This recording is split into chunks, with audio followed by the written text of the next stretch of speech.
అండి. Welcome to our channel wow రుచులు by మిశ్రావ్స్. ఈరోజు వావ్ రుచులలో ఎగ్ టమాటా కర్రీ చేసి చూపించబోతున్నాను. ఎప్పుడు ఒకే విధంగా కాకుండా ఒకసారి నేను చేసే పద్ధతిలో ఫాలో అయ్యి చేయండి. చాలా బాగుంటుంది. మరెందుకు ఆలస్యం, వెంటనే ప్రాసెస్లోకి వెళ్ళిపోదాం.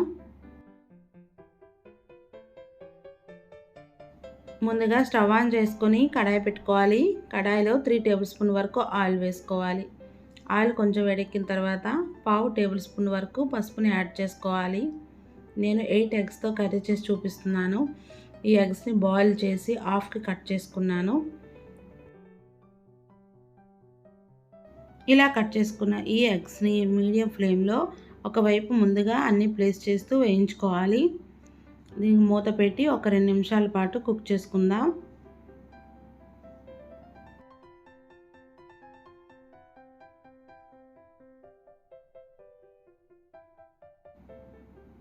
ఒకవైపు కుక్ అయిన తర్వాత మూత తీసి మరొక వైపు టర్న్ చేసుకోవాలి. ఎల్లోతో సహా దీన్ని టర్న్ చేసుకోవాలి.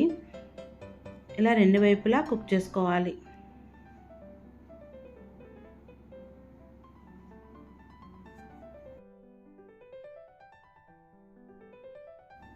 రెండు వైపులా కుక్ అయిన ఈ ఎగ్స్ని ఒక ప్లేట్లోకి తీసుకోవాలి.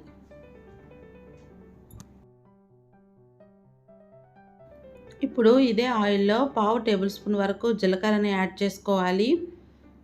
ఒక ఉల్లిపాయను చిన్న ముక్కలుగా కట్ చేసి యాడ్ చేసుకోవాలి. యాడ్ చేసుకున్నాక వీటిని వేయించుకోవాలి.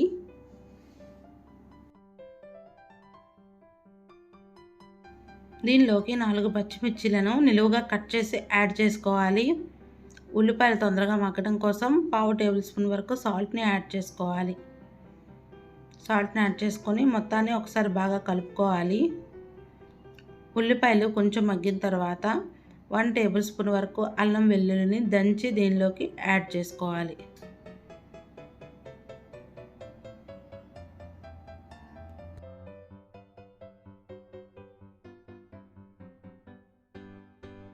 బాగా పండిన 3 టమాటాలను చిన్న ముక్కలుగా కట్ చేసి పోపులోకి యాడ్ చేసుకోవాలి.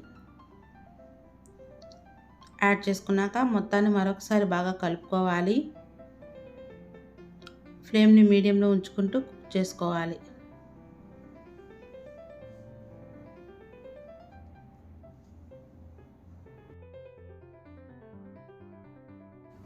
టమాటాలు కొంచెం మగ్గిన తర్వాత పావు టేబుల్ స్పూన్ వరకు పసుపు, హాఫ్ టేబుల్ స్పూన్ వరకు కారాన్ని యాడ్ చేసుకోవాలి. యాడ్ చేసుకున్నాక మరొకసారి కలుపుకోవాలి.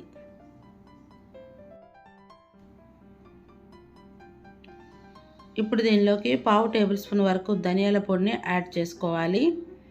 పావు టేబుల్ స్పూన్ వరకు మిరియాల పొడిని యాడ్ చేసుకోవాలి. యాడ్ చేసుకున్నాక ఈ మొత్తాన్ని మరొకసారి బాగా కలుపుకోవాలి.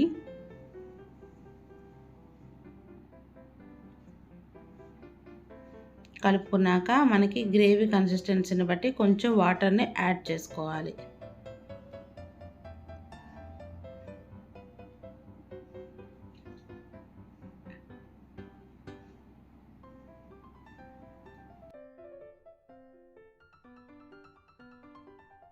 వాటర్ని యాడ్ చేసుకున్నాక మరొక 2 నిమిషాలు మీడియం ఫ్లేమ్లో కుక్ చేసుకోవాలి. వాటర్ కొంచెం దగ్గరికి అయిన తర్వాత మనం ముందుగా వేయించుకున్న ఎగ్ పీసెస్ని దీనిలోకి యాడ్ చేసుకోవాలి. యాడ్ చేసుకున్నాక మొత్తాన్ని ఒకసారి బాగా కలుపుకోవాలి. ఫ్లేమ్ని మీడియంలో ఉంచుకోవాలి. ఉప్పు కారాన్ని ఒకసారి ఇదే స్టేజ్లో చెక్ చేసుకోవాలి. ఏమైనా తక్కువ అనిపిస్తే యాడ్ చేసుకోవాలి. నాకైతే అన్నీ కరెక్ట్గా సరిపోయాయి. కొంచెం కస్తూరి మేతిని నలిపి దీనిలోకి యాడ్ చేసుకోవాలి. పావు టేబుల్ స్పూన్ ఎగ్ మసాలాని యాడ్ చేసుకోవాలి. అంతేనండి, ఎంతో టేస్టీగా ఉండే ఎగ్ టమాటా కర్రీ అనేది రెడీ అయిపోయింది. కొంచెం కొత్తిమీర వేసుకొని డిష్ అవుట్ చేసుకుంటే సరిపోతుంది. మా రెసిపీస్ కనుక మీకు నచ్చినట్లయితే వావ్ రుచులు బై మిశ్రావ్స్ ఛానల్ని లైక్ చేయండి, షేర్ చేయండి, సబ్స్క్రైబ్ చేయండి. Thank you for watching.